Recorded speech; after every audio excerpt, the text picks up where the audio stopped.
Bueno, la culpabilidad.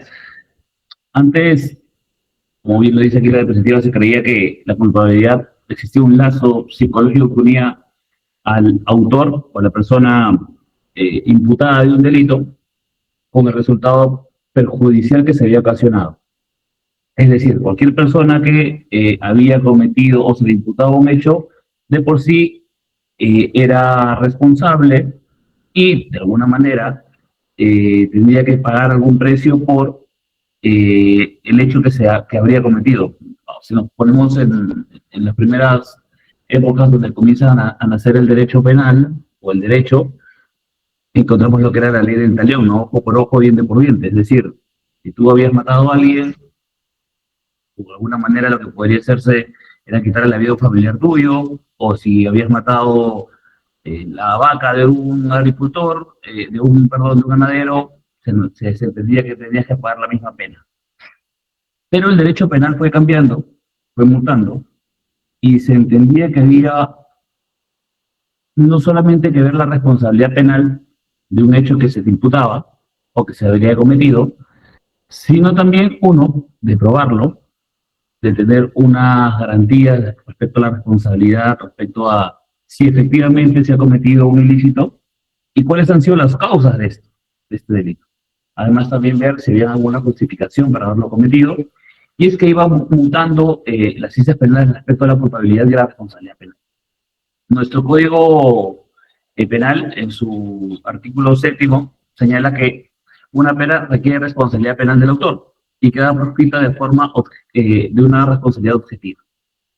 Pero a ver, lo que hay que tener en cuenta no solamente es que se necesita que haya una responsabilidad del autor, sino que más adelante vamos a ver que esta responsabilidad dentro del proceso tenga que ser probada. En el derecho penal moderno se establece que nadie puede ser sancionado penalmente si no es responsable del delito cometido. ¿Y esto por qué va? Suponiendo que yo como padre veo que uno de mis hijos ha cometido un ilícito penal, lo que puedo tratar de hacer es encubrir su delito y querer asumir la responsabilidad penal de ello, porque entiendo que mi hijo todavía es una persona de 18 años y que asumir las consecuencias de una pena privativa de libertad podrían ser perjudiciales para su vida de adulto. Entonces, ahí viene algo que también hay que tener en cuenta. La responsabilidad penal se le atribuye a la persona que efectivamente cometió el delito, no a las personas que, en el caso, el ejemplo que les he dado, pudieran querer tener la responsabilidad para sacrificarse por otro. Entonces, además, el artículo 9 del Código Preliminar del ya no nuevo Código Procesal Penal, ¿no? Ya sabemos que ya no es nuevo, señala que toda persona imputada de la comisión de un hecho punible es considerada inocente y debe ser tratada como tal mientras no se demuestre lo contrario y se haya declarado una responsabilidad mediante sentencia firme y debidamente motivada. Hay algunos reparos que yo tengo respecto al tema de la presunción de inocencia o de cómo se te trata en una investigación preliminar o procesal cuando se te imputa un hecho delictivo. Por ejemplo, yo tengo un par de casos en los cuales les digo a mis clientes que no declaren porque no hay ninguna prueba o ningún elemento de comisión en contra de ellos en la etapa preliminar, donde es la sospecha simple.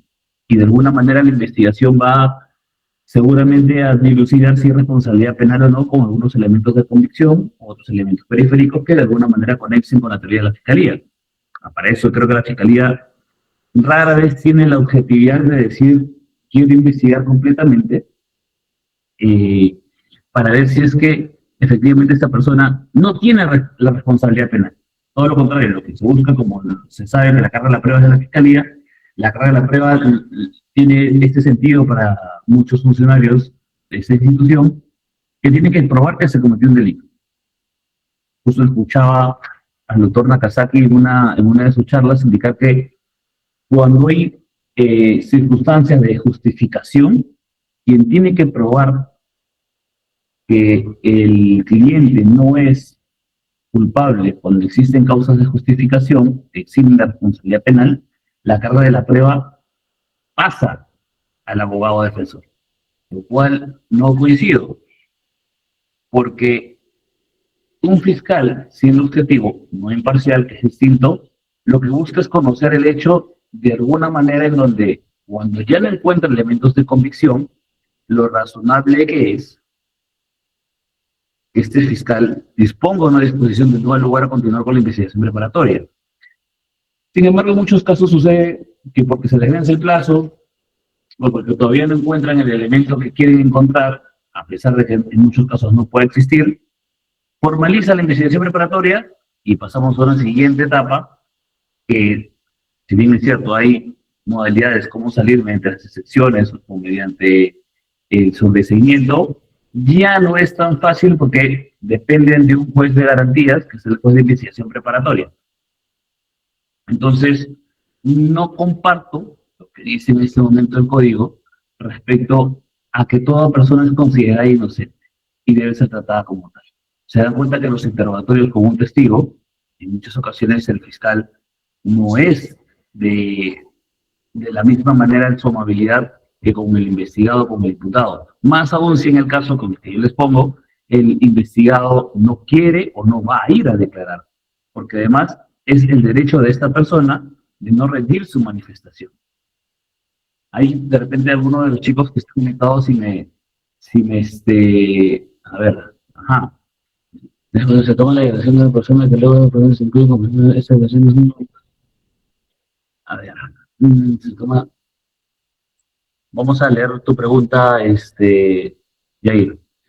Profesor, si en una investigación contra los que resultan responsables se toma la declaración de una persona que luego en la formalización se le incluye como presunto autor, esta declaración es nula por no haber sido tomada con... A ver, primero entendería que la primera declaración de tu patrocinado ha sido tomada como testigo. Entonces, si ha ido... Una de las cosas que, de hecho, tenemos que comenzar a de alguna manera capacitar o informar, es que la declaración de una persona como testigo es igual de importante como la de un investigado.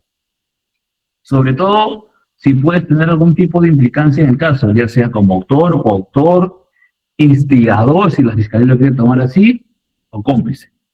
Entonces, toda declaración es importante, las de testigos como las de los investigados. Por eso que siempre yo recomiendo ir con un abogado. Por lo menos que sepa dos cosas. Uno, derecho a la no autoincriminación y que le pueda recomendar al testigo que de alguna manera se brinde un esclarecimiento de los hechos. Porque, ¿qué pasa? Mira, para darte un ejemplo.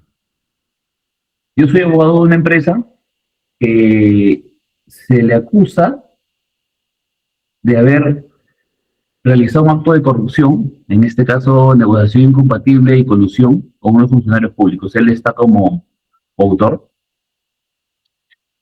Y dentro de la investigación, esta nace por un reportaje periodístico en febrero del año pasado. Nace la investigación teniendo en cuenta esta nota periodística y la Fiscalía le pide a esta institución pública los contratos que habría celebrado la empresa a la que patrocino con la institución. Eso se da en febrero del año pasado.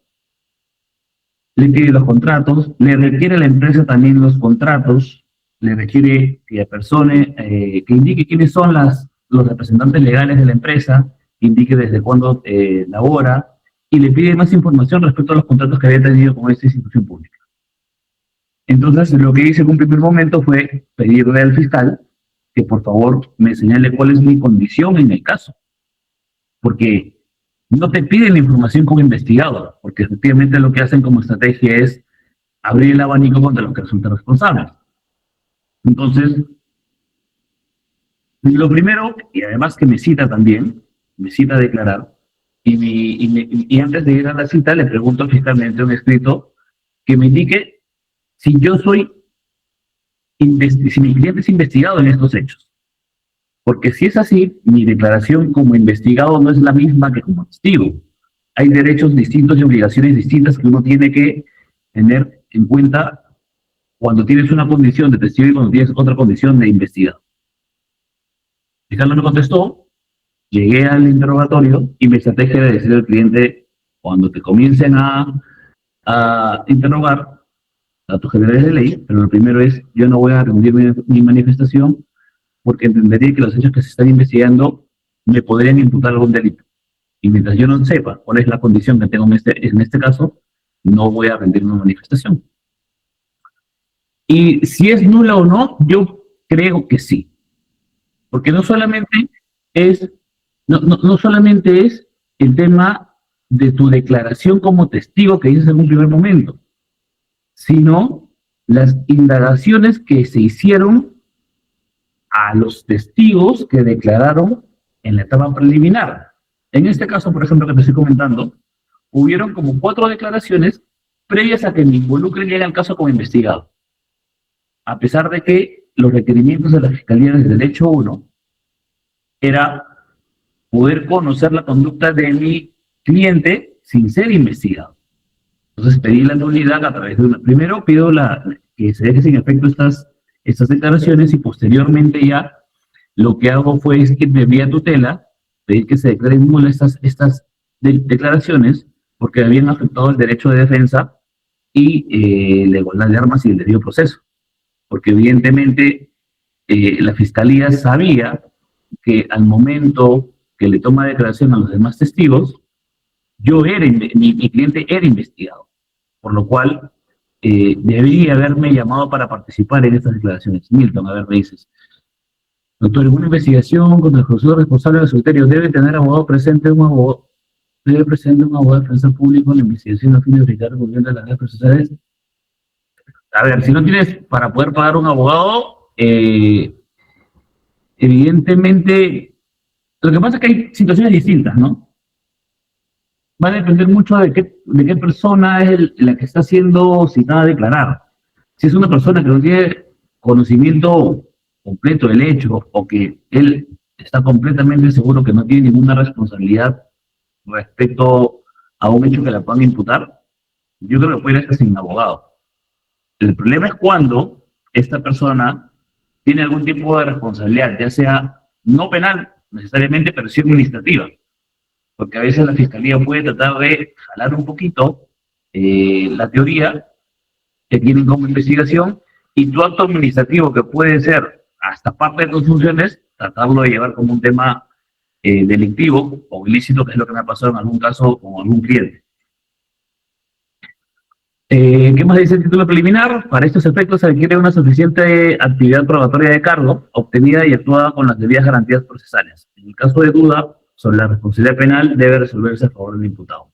De hecho, eso sería la mayor garantía que se tendría en el país por ese tipo de investigaciones o de procesos. Yo creo que no se está tomando tan en claro este artículo del título preliminar, pero eso va a ir variando seguramente con el pasar del tiempo y mientras el TC se siga pronunciando como se está pronunciando.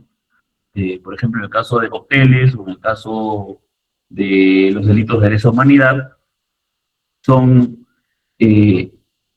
sentencias que de alguna manera siento y creo que sí están respetando la presunción de inocencia y también la duda razonable, que son hechos fundamentales para que haya un debido proceso y que haya justicia en el país.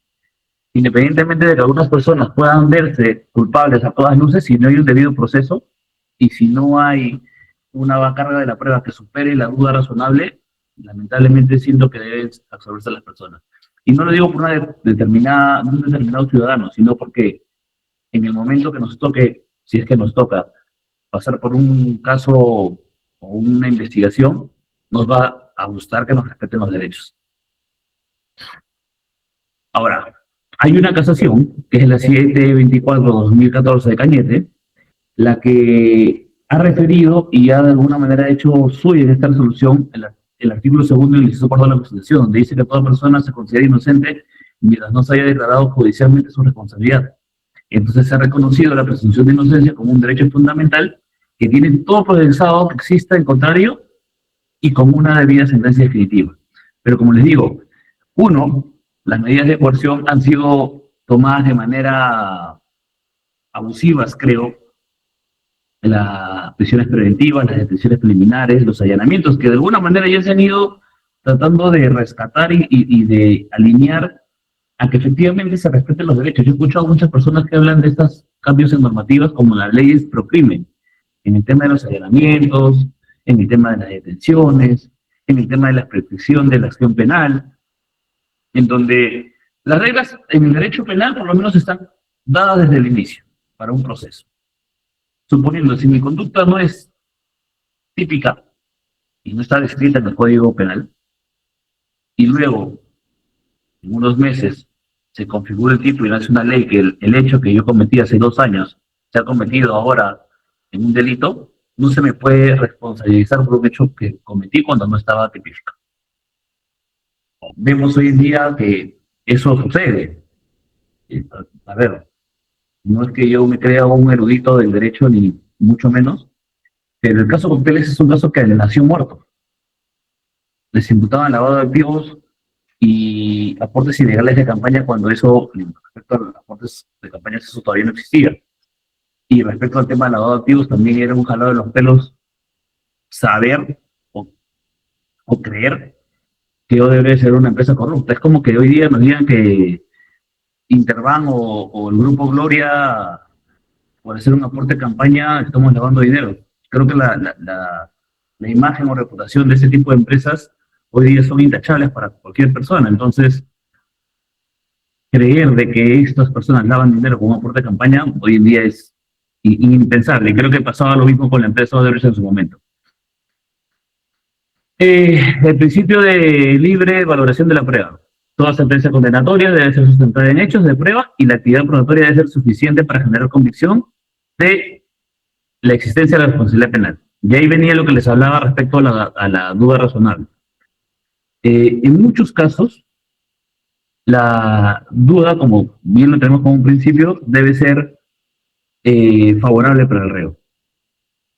Pero la jurisprudencia no viene tomando esa manera.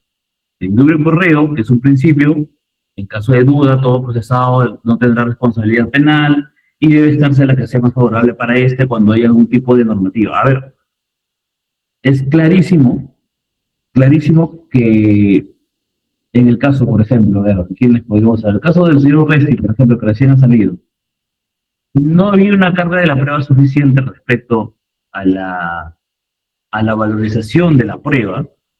De hecho, una de las cosas que también se habló en su momento cuando fue condenado es que no existía un elemento de prueba que evidentemente o que genere una convicción o un grado de certeza de que efectivamente él haya cometido un delito.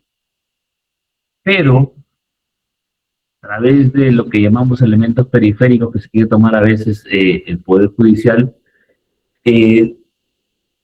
por elementos por una simple subjetividad o por creencia, se determina condenando. Y eso es algo que tenemos que de alguna manera ir rectificando y que los abogados no tenemos que dejar pasar.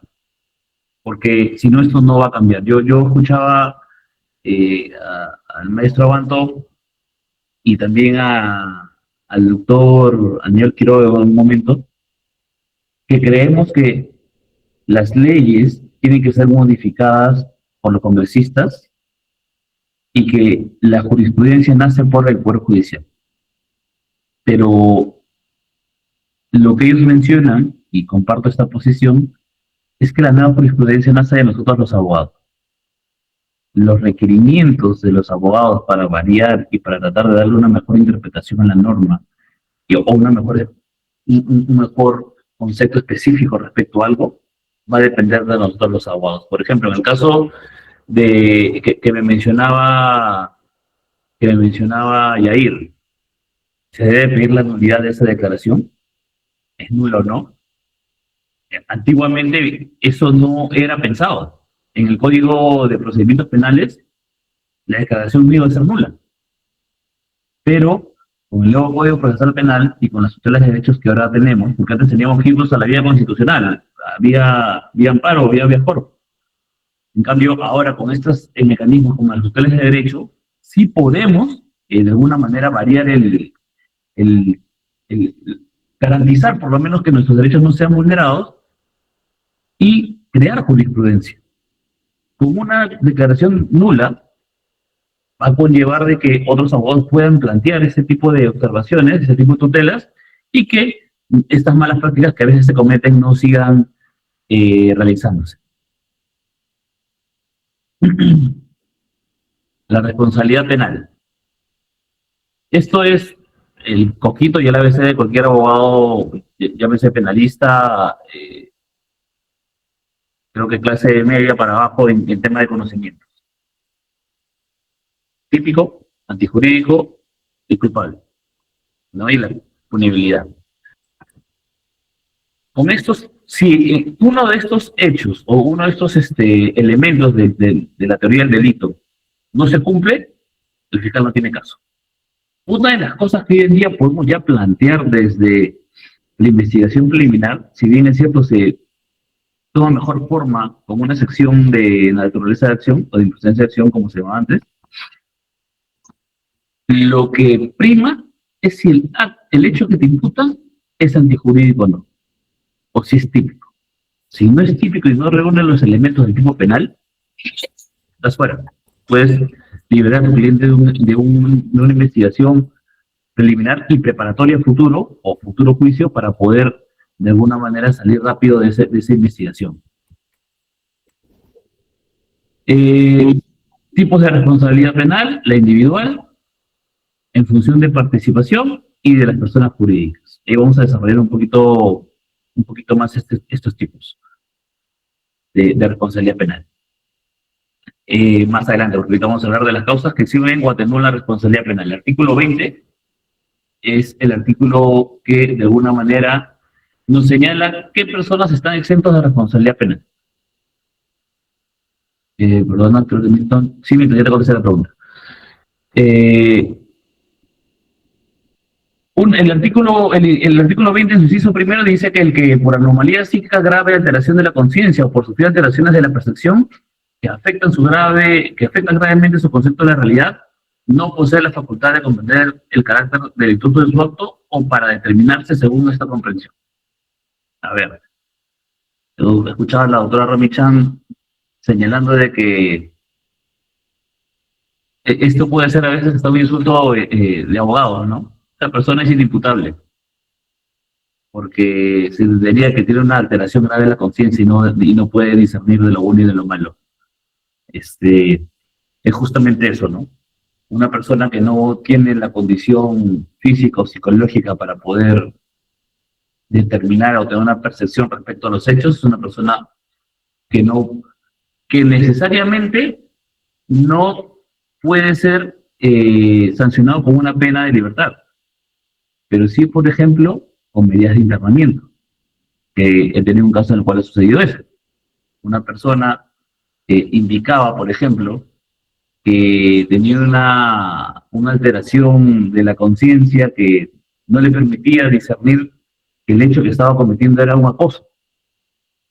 Me acuerdo que la señora acosaba a mi cliente y dentro de una de las cosas anecdóticas fue que una vez le manda un mensaje al WhatsApp y me dice, por si acaso ya tengo fotos de nuestro hijo y las voy a poner en tu perfil para que la gente lo vea. Y mi cliente me dice, pero ¿qué hijo? No entiendo de qué estaba hablando.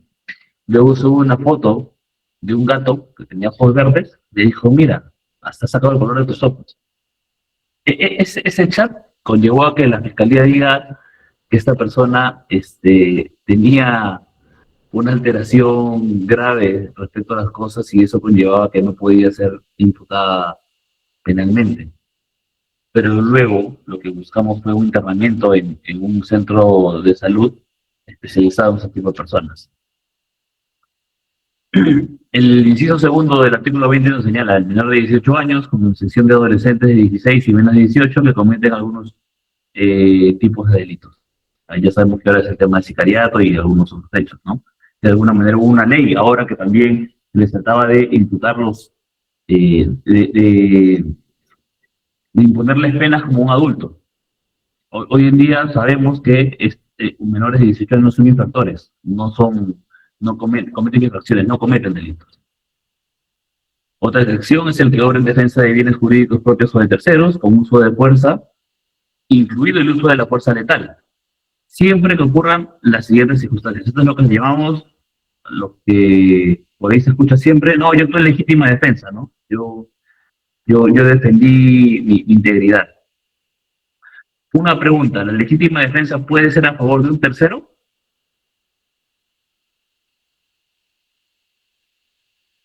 Así es, Jair. Así es. Justo la misma norma lo señala, ¿no? Propios o de terceros, bienes jurídicos que puedan ser afectados, pero tienen que tener los elementos y las circunstancias que acá se señalan, ¿no? Una agresión ilegítima y real, la necesidad racional del medio empleado para impedirla o repelerla, y la falta de provocación suficiente de quien hace la defensa.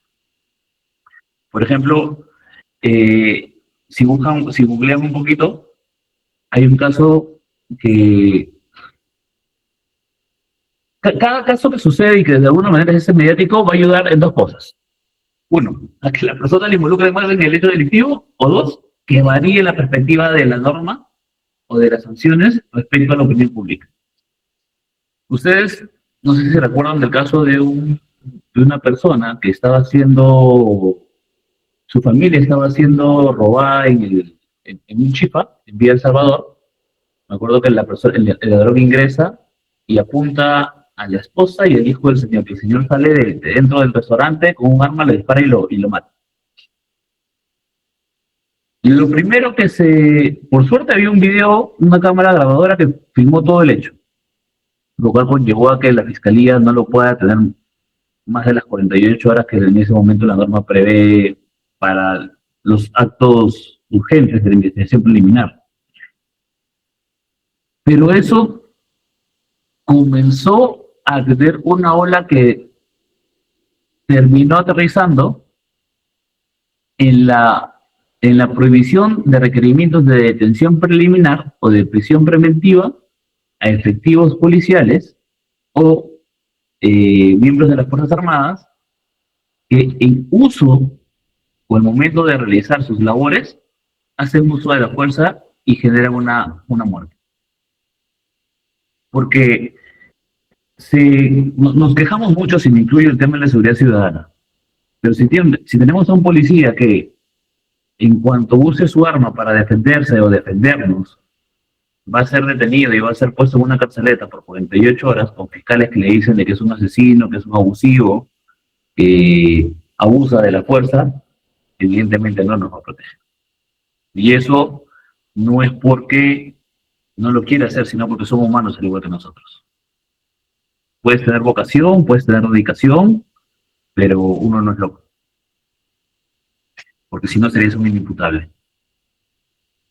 Entonces, este tema de la legítima defensa, por ejemplo, hay un caso interesante para mí, que era el caso del señor Truco, que muchos lo vieron en las marchas, me parece que fue para vacar a la señora Boluarte, en donde lo que se requirió en un primer momento era la detención del policía, no me acuerdo el nombre del oficial, del suboficial, pero indicaban de que había sido un atentado a los derechos humanos porque el señor estaba protestando y que la policía de alguna manera que se encontraba camuflada o de civil le había disparado al pecho para atentar contra los protestantes o manifestantes.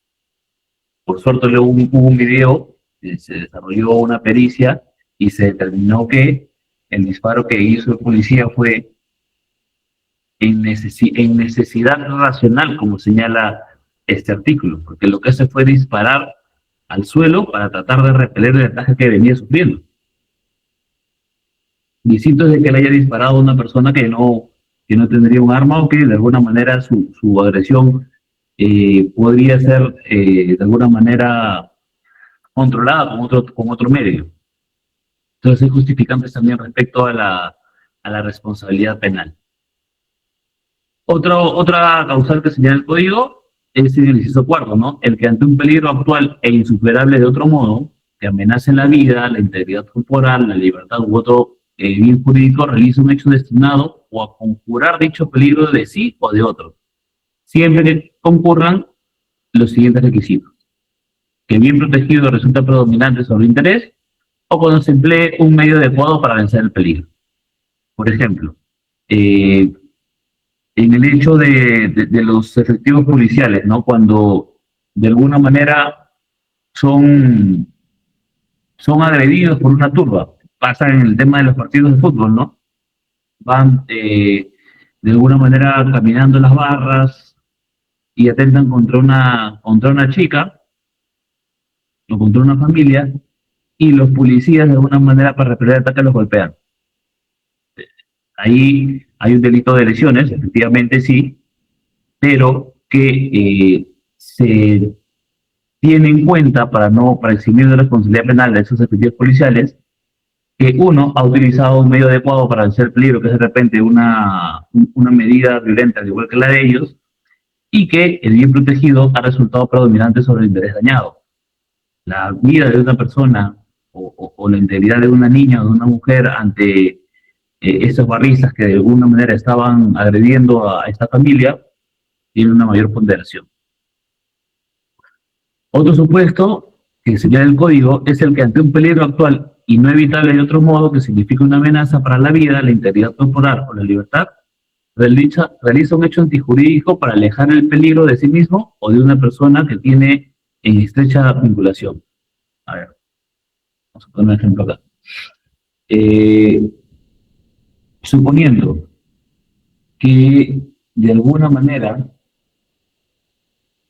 yo estoy viendo que están atentando en contra de una persona físicamente, yo lo que hago es tratar de repeler el ataque, llevarme a la persona y a fin de que no la sigan agrediendo, destruyo una propiedad, es decir, una puerta y me meto a la casa ajena. Esa persona me podría denunciar por ocupación o por allanamiento de vivienda. Pero lo que quise hacer es sacar a alguien de una amenaza y ponerla en un lugar seguro para que no siga siendo violentada. Entonces, este tipo de hechos, por ejemplo, es los cuales se tienen que de alguna manera corroborar. Además, justo hablábamos del tema de la responsabilidad penal y que tiene que ser corroborada. ¿Qué pasa si es que yo me meto a la casa y la chica no tiene, la que estaba siendo agredida o el chico que estaba siendo agredido no tiene ninguna lesión? Hay supuestos en los cuales la carga de la prueba va a tener que ser no solamente de la fiscalía, y en este caso la defensa no, porque lo único que tengo es que corroborar lo que estoy manifestando respecto a las lesiones, o de repente algún video que se pueda mostrar.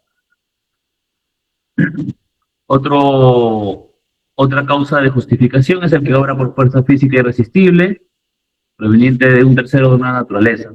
Por ejemplo, estamos tres amigos, tomándonos una cerveza de repente en este mirador que hay por el Salto del Fraile, en Chorrillos.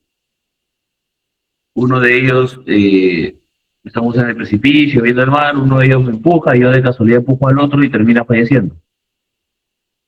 Yo no puedo ser responsable penalmente por este hecho, porque la fuerza física irresistible, yo no pude contener más el empujón y llevó a que termine lamentablemente empujando a la otra persona. Una causa de justificación penal para que no se te pueda sancionar. El que obra compelido por medio insuperable de un mal, igual o mayor, el que obra por disposición de la ley en cumplimiento de un deber o el ejercicio legítimo de un derecho, oficio o cargo. Este 8 y 9 para mí son muy interesantes, sobre todo en los delitos de corrupción. Y el que obra por orden obligatoria de autoridad competente, expedida en ejercicio de sus funciones. Yo tengo un caso de un médico que era jefe de una sala de operaciones de un hospital de la policía. Y dentro de las funciones que le dan, era administrar las salas de operaciones y brindar las salas de operaciones ante los requerimientos de las áreas usuarias, es decir, traumatología, radiología, no sé, algún otro tipo de especialidad, gastroenterología en el caso para que ante el requerimiento de estas áreas usuarias, él brinde una de las salas de operaciones. Estaba dentro de sus funciones realizar esta acción. Sin embargo, la Fiscalía, hasta ahora estamos en ese debate, sostiene de que como esas empresas no tenían registro nacional de proveedores, no podrían haber operado en el hospital. Si el patrocinado no tenía conocimiento de eso, nunca fue facultado para ello, solamente tendría a las obligaciones de la autoridad, que era su jefe superior, que mediante un oficio le había indicado cuáles eran sus responsabilidades. Por lo tanto, tengo la teoría todavía de que es una eximente de responsabilidad. Y es el que actúa con el consentimiento válido del titular del bien jurídico libre de disposición. Suponiendo que hoy en día me piden que repare el carro de un amigo, y para reparar el carro, lamentablemente yo tengo que romper el vehículo, sacarle las puertas, sacarle el motor, hacerle un tema de cambios del sistema eléctrico, pero el vehículo termina no con el resultado deseado. Esto es, soy jurídicamente responsable por el delito de daño o es un incumplimiento contractual. Ahí hay varios hechos que tendríamos que entrar a tallar y a poder dilucidar para ver si es que tengo alguna responsabilidad penal. Civil posiblemente sí, pero penal es otra cosa. Y 11, el personal de las Fuerzas Armadas y de la Policía Nacional del Perú, que en el cumplimiento de su función constitucional y en uso de sus armas u otro medio de defensa en forma reglamentaria causa lesiones o la muerte. Ese es justo el tema que habíamos conversado hace un momento, pero que ahora no solamente es una justificación del hecho delictivo, sino que ya ni siquiera se puede tener una medida de coerción contra estos funcionarios del Estado, lo cual antes no se veía. Y es efectivamente un hecho, creo, importante para motivar a que el funcionario público pueda repeler actos delictivos de una manera que sí sean útiles para la sociedad. Hasta aquí, chicos, ¿alguna pregunta, alguna interrogante? Yo veo que nos quedan ya 20 minutos y quiero correr para que pueda poder terminar. ¿Alguien tiene alguna pregunta? A ver, vamos a seguir acá. La pregunta. ¿Cuál es el periodo de tiempo que se acaba? Alguien que se encuentra herido y le dispara al delincuente por la espalda cuando ya se está viendo. Ya, bueno, ahí no cumples con uno de los requisitos que te pide la norma. Vamos a ver si puedo regresar a la diapositiva. Justo cuando hablamos del tema de responsabilidad penal en la legítima defensa, que haya una agresión actual. Si no hay agresión actual, que haya una agresión actual. Si la persona está huyendo, ya no es legítima defensa, porque ya dejó de agredir. Si ya está, como tú lo mencionas, ya salió del lugar, ya no puede ser legítima defensa. A menos que, y ahí vienen los supuestos, a menos que la persona se encuentre huyendo y disparando. Un supuesto de un hecho puede cambiar muchas cosas según la imputación, que de alguna manera van a culminar en determinar si es que tu conducta es punible o no. Y eso es muy interesante para nosotros como abogados, porque nos va a permitir lograr que nuestros clientes no sean condenados. Eso es muy, muy importante. Aunque se encuentren aún en su casa. A ver, al profesor. Alguien que ya se encuentra herido y le dispara al delincuente por lejos. O se encuentra aún en su casa. A ver, si se encuentra aún en tu casa y te ha herido, evidentemente tu miedo que tienes al momento de que él se encuentra en tu domicilio, sí te genera un eximente de responsabilidad. No tendríamos que especificar bien cómo se da la situación para ver si es un eximente de responsabilidad o llega a ser una atenuante de responsabilidad penal, que son dos cosas distintas. En un caso, el juez puede valorar que no tienes ningún tipo de sanción, pero en otro que sí, pero que tiene que ser disminuida por las condiciones en las que se han cometido el hecho delictivo. Ningún derecho eh, es perfecto. Todos pueden ser de alguna manera restringidos. El derecho a la libertad cuando cometes un delito, el derecho a la vida cuando hay causas de justificación, el derecho al trabajo cuando eres internado también como un penal, eh, el derecho a las comunicaciones cuando, por ejemplo, eres una persona que eres internada en un centro penitenciario de extrema seguridad en donde no te permiten llamadas o te permiten una llamada al mes, te restringe la comunicación. Entonces, todos los derechos tienen un límite, independientemente de cuál sea y cómo sean protegidos, digamos.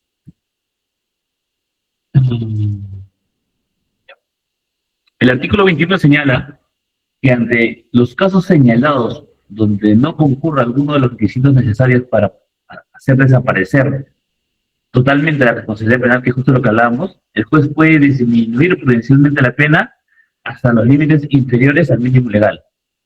En caso de la persona que haya repelado la agresión ilegítima hubiera hecho el uso de su arma de fuego inscrita legalmente a su nombre, este será incautado dentro de las 48 horas que requiera la autoridad para las investigaciones preliminares bajo responsabilidad. A ver, justo lo que hablamos en el ejemplo que te había dado Yair, la situación que me señalabas va a tener que ser dentro del proceso más específica para ver si se te ayuda con el artículo 20, que es la eximencia de responsabilidad penal, o el artículo 21, que es una reducción o una atenuante prudencial de la conducta penal, para que así no se te sancione eh, de alguna manera, no con la causa de justificación, pero sí con una, de repente, pena menor al mínimo. Por el artículo 22 señala que podrá reducirse prudencialmente también la pena para un hecho punible cometido cuando la gente tenga entre 16 y 21 años y más de 65 años al momento de realizar la infracción, salvo que haya incurrido en forma reiterada en los delitos previstos como homicidio culposo y lesiones culposas. ¿Y esto por qué? Porque la diserción de un menor de entre 16 y 21 años es distinta a la de una persona de 30 años. Y también por las lesiones que puedan tener un adulto mayor, más de 65 años, también conlleva a que el Código Penal pueda prever una reducción prudencial de la sanción que se les pueda dar. Ustedes pueden haber visto que conocen a un adulto mayor y que dicen, oye, esta señora anda mal, de mal genio, ¿no? Y no es porque quiera, sino porque de repente la salud mental que tiene esta persona en esa edad ha disminuido, no tiene la misma percepción de las cosas, y eso conlleva a que su comportamiento no sea el regular. Por eso que hay este tipo de medidas de reducir prudencialmente la pena ante un hecho punible. Un segundo, que quiero ver si alguien ha preguntado algo. No tenemos ninguna pregunta. Circunstancias agravantes de la responsabilidad penal. El artículo 46A. Señala que si el sujeto activo se aprovecha de su condición de ser miembro de las Fuerzas Armadas, de la Policía o autoridad funcionario servidor público para cometer un hecho punible, o utiliza para ello armas proporcionadas por el Estado o cuyo uso sea autorizado por su condición de funcionario público. Okay. Esto es, por ejemplo, sí, en los casos de miembros de las Fuerzas Armadas que utilizan sus armamentos para realizar lesiones o atentar contra la vida de unas personas de manera abusiva o que no se den las circunstancias del artículo 20. Esas son las agravantes, ¿no? En esos casos el juez aumenta la pena hasta la mitad por encima del máximo legal fijado por los delitos que se pretenden imputar, pero tiene la excepción de no pasar los 65 años.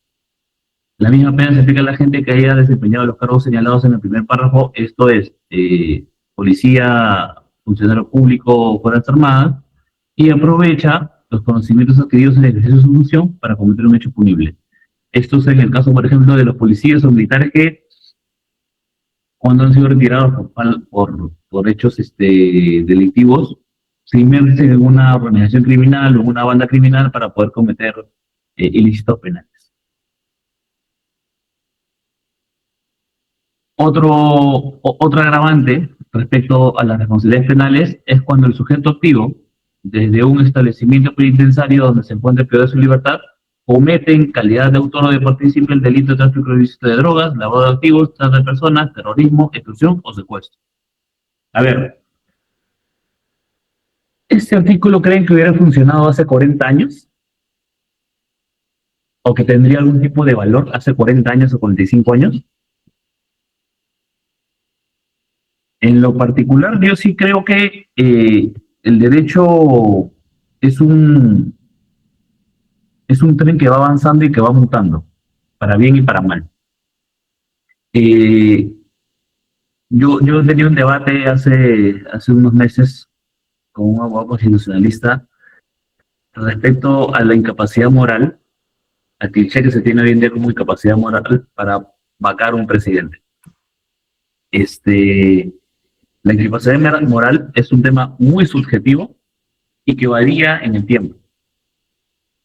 Hoy en día, por ejemplo, y ese es el ejemplo que siempre lo señalo, una mujer que se divorcia es una mujer que entendió que el matrimonio no estaba corriendo como ella quería o como debía y que quiere rehacer su vida. Hace 80 años, 60 años, eso se habría visto como una persona que no tenía ética, que no protegía a la familia y que por lo tanto no podía haber sido ser presidente de un país. Va mutando el tema de los conceptos que podemos tener en derecho. Esta agravante, por ejemplo, antes, ¿cómo podías tener llamadas extorsivas de los penales? Si antes la gente no tenía la facilidad que tienen ahora con los celulares. Entonces es una norma que va mutando respecto a lo que va pasando en el día a día en el país y trata de darle alternativas para poder lograr que, que no se cometan actos delictivos en la sociedad. Nos quedan, chicos, a ver si me ayudan, la clase es hasta las 7, hasta las 8, perdón, sino para pasar un ejemplo que tengo y que de hecho sí necesito la participación de ustedes para que me ayuden. Sí, doctor, sí es hasta las 8. Ok, genial. Esto es un hecho más bonito y que de hecho es genial de dilucidar en un caso penal, porque a veces a los fiscales no saben imputar, no todos, hay algunos que son muy buenos, pero hay algunos que no saben poder describir el hecho delictivo y el grado de participación. Ok.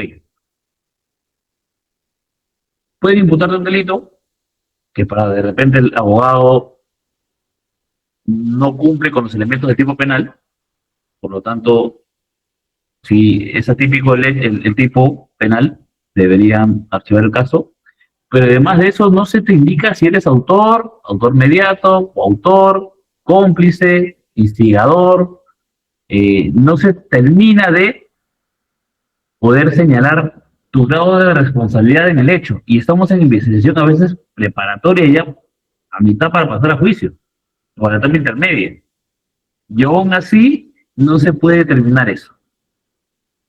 Algunos prefieren no entrar en detalle para que en juicio lo puedan ganar.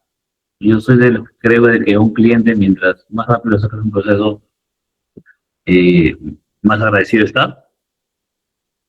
Y este tema de la autoría o el grado de participación en un delito es un hecho importante que, por ejemplo, vamos a tener, les puse un ejemplo por acá, que va a ser muy interesante de que lo puedan desarrollar conmigo. Y es un caso medio interesante y conocido, ¿no? Eso es algo que se ha recogido en los medios de prensa, ¿no? He sacado algunos nombres, ¿no? Para que no se pueda malentender. Pero el hecho de denunciar es el siguiente, ¿no? La noche del sábado la denunciante y su amiga se alojan en un hotel El denunciado B había invitado a la amiga del denunciante y le dijo que todo era gratis. Este la lleva a cenar, donde ella había reservado una mesa, fue una charla común, estuvieron 15 minutos y el denunciado B procede a retirarse. La denunciante y su amiga también se retiran del lugar porque el bar ya estaba cerrado. Al día siguiente, domingo por la tarde, el denunciante y su amiga se fueron de compras a un centro comercial, compraron bebidas, entre ellas vodka, tequila y vino. A las 8:30 se dirigen al estadio porque iba a haber un partido, en el cual jugaban los denunciados. Después de ello vuelven al hotel. Al llegar la denunciada se sentía mal, se acuesta y se queda dormida. Se levantó cuando llegó la comida que pidió su amiga, se sentía obligada a pasar la noche ahí porque si decía algo su amiga le haría un escándalo. Ya más o menos sabe de qué caso estoy hablando. Era más de la medianoche y llega el denunciado B. La amiga empieza a tomar vino y le ofrece. La denunciante no quería tomar porque se sentía débil. Luego llegaron los demás compañeros, entre ellos el denunciado A y el denunciado C. Ante ello, la denunciante comienza a beber vodka para que pueda levantarse un poco. El denunciante B le incita a tomar. Los demás compañeros proceden a retirarse de la habitación, quedando los denunciados, la denunciante y su amiga. El denunciado A le dice que se saquen la ropa. Los primeros tragos que bebía la denunciante se los prepara ella misma y los demás no se acuerda. Luego la amiga se va al baño dejándola sola con ellos. La denunciada no recuerda bien quién le sacó la ropa y la dejó desnuda. Recuerda algunas legudas donde el denunciado la penetraba, mientras el denunciado B y el denunciado C solamente miraban. Después de ello, la denunciante se dirige al baño y se encuentra con su amiga. Es cuando se da cuenta que estaba sangrando y le dicen que habían abusado de ella. Se dirige a la habitación del denunciado B y este le incita a tener relaciones sexuales. El último recuerdo del denunciante es que haber subido al ascensor y haberle mandado mensajes a sus amigas para que le pueda habilitar el ascensor de su habitación. El tipo penal que se imputa a estas tres personas es el de agresión física, agresión sexual, que señala que el que con violencia física, psicológica, grave amenaza o aprovechándose de su entorno de coacción o de cualquier otro entorno que impida a la persona dar su libre consentimiento, obliga a ese a tener acceso carnal por la vía vaginal, anal o bucal, o realizar cualquier otro acto análogo con la introducción de un miembro de un objeto o parte del cuerpo por alguna de las dos primeras vías, será reprimido con pena privativa de libertad no menor de 14 ni mayor de 20 años. Acá vienen dos agravantes. Uno, que la violación sea realizada con arma o por dos o más sujetos, y si el agente actúa en estado de ebriedad con presencia de alcohol en la sangre, con una proporción mayor a 0.5 grados de alcohol. Mi pregunta es, voy a poner el caso aquí para que lo puedan seguir leyendo mientras vamos hablando. ¿Qué grado de participación tendría la persona tomada como denunciado B? Autor, coautor, partícipe, instigador. ¿Qué hecho le podrían imputar? Tenemos claro que es el de violación sexual, pero ¿qué grado de participación? Yo tenía una entrevista por este hecho y me acuerdo que reprochaba mucho que mi cliente haya supuestamente estado de espectador en el hecho delictivo. Entonces, sí, efectivamente, yo creería de que si le van a imputar una responsabilidad es el de cómplice. Justamente por el tema de haber incitado a tomar alcohol, según lo que dice la denunciante. Y respecto a mi patrocinado, por ejemplo, tenía un debate de qué responsabilidad penal le pueden señalar a la persona que está viendo que se está cometiendo el ilícito penal, si es que así fuera el caso. No en el delito de agresión sexual, el tipo penal no es por omisión. Y tú no eres cómplice de una agresión sexual si lo que te estás haciendo es limitar a ver. Distinto es que tú quieras, como autor, como el que ve el hecho, Erasmo.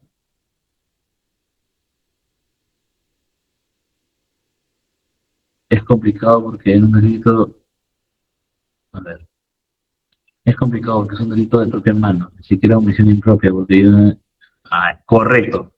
Yo tengo la misma posición que tú, Yair. ¿Y por qué no coautor? Porque la chica no señala que él haya realizado un acto para poder permitir el acto delictivo, para que se realice el acto delictivo. Porque efectivamente, como dice ella ayer, no hay una posición de garante respecto de esta persona con la víctima. Distinto, por ejemplo, si es tu hijo o tu hija. Ahí sí tú tienes una posición de garante y una obligación de poder hacer. En el delito de violación no se castiga la omisión, sino la acción. Tienes que haber realizado alguna acción para poder que tu conducta sea omisión de denuncia. ¿Quiénes son los obligados a denunciar? ¿Quiénes son los que por obligación ante un hecho delictivo tienen la obligación penal de denunciar? Correcto. Funcionario fiscal, juez, policía, médicos en algunos casos cuando trabaja en una institución pública y exacto. Pero un ciudadano normal tiene, y es más, ahí entramos en un debate bonito y en algo que de repente puede servir en el día a día cuando estén en sus casos viendo el hecho. Estamos hablando del caso de los jugadores que han sido denunciados ahora en Uruguay. La conducta de uno que ve, que no denuncia, puede ser calificada como violación sexual. Objetiva, quizás reprochable moralmente o éticamente. Sí, puede ser reprochable. Pero, ¿me hace parte del delito de violación sexual? Entendiendo de que también, además, todos estamos bajo los efectos del alcohol, según lo que dice la agraviada. Dos, este caso para mí es súper difícil de probar. Por varias cosas. El supuesto estado de inconsciencia y el no consentimiento del acto sexual. Lo único, ¿por qué? Porque el estado de inconsciencia se va a tener que probar con un dosaje etílico, que no sería. Dos, ¿hay signos de relación sexual? Sí, sí los hay. ¿Consentidas? ¿No consentidas? Las partes tendrán que decirlo. Pero de lo que he podido rescatar de la información pública que se da en distintos medios, es que no hay un lineamiento respecto a que ella no estuvo consciente en el momento de los hechos. Y eso va a entrar a tallar con la última parte de esta narrativa que dice que sale de la habitación, se va a otra habitación y luego le pide a su amiga que por favor llame al ascensor para que pueda subir. Eso no se puede regularmente hablando hacer en un estado de inconsciencia. Eso de alguna manera genera, creo que para mí, una convicción. Eso es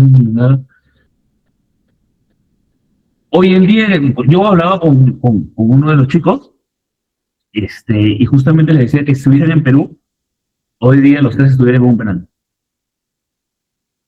Por la mediática, por lo reprochable que es el hecho y porque son personas públicas. Yo no tengo dudas de que ellos, si no están en un penal, si el hecho hubiera sido cometido acá, la denuncia acá, y el hecho hubiera sido público, yo no tengo dudas de que por lo menos hubiera un requerimiento de prisión preventiva. Por lo menos. Y vean lo distinto que son los países, como Uruguay y como Argentina, respecto a este tipo de conductas y respecto a estos hechos. Por más que ese caso ha sido mediático, por más que es un delito grave, por más que es una persona considerada a nivel Sudamérica vulnerable como la mujer, no ha habido un requerimiento de prisión preventiva a través de cooperación internacional. Justamente porque esperan de que los elementos de convicción sean de alguna manera graves para llegar a una convicción que genere una prisión preventiva. Se han dado medidas de allanamiento que sí, yo creo que las medidas de allanamiento son de las menos gravosas que puedan haber, porque lo único que quiere la Fiscalía es solamente recolectar elementos de convicción para ver si eres culpable o ver si eres inocente. Pero una privación de libertad es bien complicada. En el Perú, hoy en día, el testimonio de un cámara Gesell en delitos de agresión sexual basta para una condena, lo cual se tiene que cambiar. Yo tuve un caso uno de los primeros casos que creo que manejé cuando hice oficina, era de una supuesta violación sexual a una menor de edad, en donde los agresores supuestamente eran una pareja de esposos. Pero revisando la documentación, por eso, mi consejo que les puedo dar es lean cada papel, cada hoja, cada cara que encuentren en su expediente. Habían sido condenados a 20 años cada uno. Estaban en la clandestinidad, a buen recaudo, y el hermano de él me pasó el expediente. La prueba fundamental de la sala para condenarlos era el certificado médico legal que decía que la niña tenía lesiones antiguas, de exploración antigua, vía vaginal. Y cuando leía parte por parte, decía PRS. Y como era la primera vez que había este tipo de delitos, PRS no entendía, ¿no? O sea, buscaba en el tema de medicina legal y era cuándo fue su primera relación sexual. Y ella señalaba que su primera relación sexual había sido a los 11 años. Y a estos señores les imputaban un hecho que había ocurrido cuando ella supuestamente tenía 13. Y el examen médico legal se lo desarrollan cuando ella tiene 14 años, es cuando ponen la denuncia. Cuando le preguntan cuándo fue su última relación sexual, ella dice que el día de ayer, con su pareja, tenía 14 años. Y a mis clientes en ese momento los condenaron porque la señorita indicaba que había sido violentada por ellos a los 13 años. Entonces, si su primera relación sexual fue a los 11, su última relación sexual fue a los 14, ¿cómo le podían imputar que la exploración vaginal antigua habría sido la que ellos habrían podido realizar a los 13 años? Si tenía tres exploraciones, la de la primera que había sido a los 11 años, que indicó que había sido también con una pareja que había tenido, la verdad que el país a veces es medio loco, pero que supuestamente los agresores habían sido cuando tenía 13 años, y cuando su última relación sexual había sido un día antes. Hay, hay, hay cositas que lamentablemente la jurisprudencia hoy en día tiene que cambiar, porque como lo señala Yair, solamente basta el testimonio de cámara Gesell para que una persona pueda ser condenada hoy en día por ese tipo de delitos. Importante para lo que hemos hablado, la teoría del delito, tener desarrollada cada elemento para poder bajarse una imputación y el grado de participación. Si no está concreto cuál es el hecho que te imputan y si los elementos del tipo no se califican y no está claro tampoco cuál es su grado de participación, créeme que tiene un caso ganado. Y no necesitan llegar a una etapa de juicio. En la etapa preliminar lo pueden desarrollar de manera estructurada y pueden pedir el archivo. Porque cuando no se dan los elementos del tipo penal y no se sabe qué grado de participación tienes, no tendrías por qué continuar una siguiente etapa. Les agradezco por su tiempo. Les dejo mi correo aquí en mi correo de la oficina para cualquier duda que puedan tener, poderlos ayudar. Igual también el WhatsApp, por si en algún momento necesiten alguna información. Estoy a su disposición cuando gusten y nada, espero que tengan, a ver, por ejemplo, la denuncia de que ese es un caso, la verdad, jalado de los pelos del que no tenía violador. Les cuento un poquito qué pasó en este caso. No soy abogado de Gerín ni del otro, pero he podido leer la disposición de archivo. Se le imputa, la gravedad le imputa haber sido violentada sexualmente. Una prueba fundamental en este caso es el espermatograma, porque sí ella pone la denuncia y va al médico legista y se logra obtener rastros de semen. Y para terminar con el caso, dame un segundo, Jair. Habían dos personas que podrían haber sido los autores, porque fueron denunciados en realidad. El señor Gerí se ofrece para que le hagan una prueba de compatibilidad de ADN con los rastros hallados con su persona, los cuales eran negativos. Ahora, un periodista salió a decir de que querían hacer un, un, una pericia al Vivirí para poder demostrar que Vivirí era de Gerí, o el pueblo Mancacer era de Gerí. Sí, eso efectivamente pasó. Y el propio Gerí señala, sí, el pueblo es mío, pero eso no conlleva a que se haya violentado sexualmente a esta persona. Yair, el profesor, le comento un caso aquí. En mi ciudad de Tumbes se produjo un caso de un ciudadano venezolano que había presuntamente perpetrado un robo, además de estar en posesión de armamentos de guerra. El problema giraba en torno a cómo determinar su edad, ya que él decía que tenía 16 años. Solicita una pericia médica, prevalece el individuo por radio de inmutabilidad que opina de ello. Bueno, primero, eh, tenía 16 años. De hecho, el internamiento, ya con el tipo de posesión, ya se da. Llámese internamiento en un centro de corrección o en un centro penitenciario. Si decía que tenía 16 años, de alguna manera hay pericias que te pueden determinar la edad, pero también lo que hay es cooperación internacional. Y puedes pedir apoyo a la Fiscalía de Venezuela para que puedan, o al sistema de, no sé cómo se llama, reniega ya, para poder identificar a esta persona.